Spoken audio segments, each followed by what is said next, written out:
In today's video, I'm going to teach you how to easily create multiple columns in Notion using the new columns feature. Let's get started right from the beginning. First, open the Notion page where you want to organize your content. This can be an existing page you've already been working on or a brand new blank page. If you're starting fresh, it can help to give the page a clear title so you know exactly what it's for, like a dashboard, a notes page, or a task list. Once your page is open, make sure your cursor is active in the main content area, ready for typing.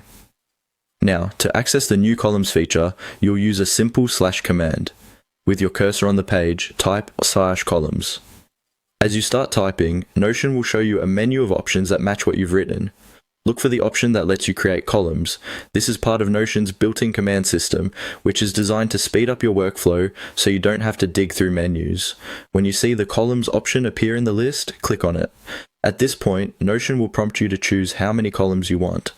This is where you can really start tailoring the layout to your needs. For example, you might want 2 columns for something simple, like notes on one side and tasks on the other. Or you might choose 3 or more columns if you're building a more complex dashboard, comparing ideas or organizing different types of information side by side. Select the number of columns that makes the most sense for your page. Notion will automatically create that layout for you, splitting the page into the number of columns you picked. Each column works just like a regular Notion block area, so you can add text, headings, to-do lists, databases, images, or embeds inside any column. From here, you can start dragging existing blocks into these new columns, or just begin typing directly inside each one. If something doesn't feel right after you see it, don't worry.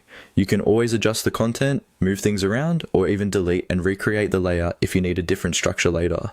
And that's all you need to do. Open your page, type /columns and choose how many columns you want. With this new feature, creating clean, organized multi-column layouts in Notion is faster and easier than ever.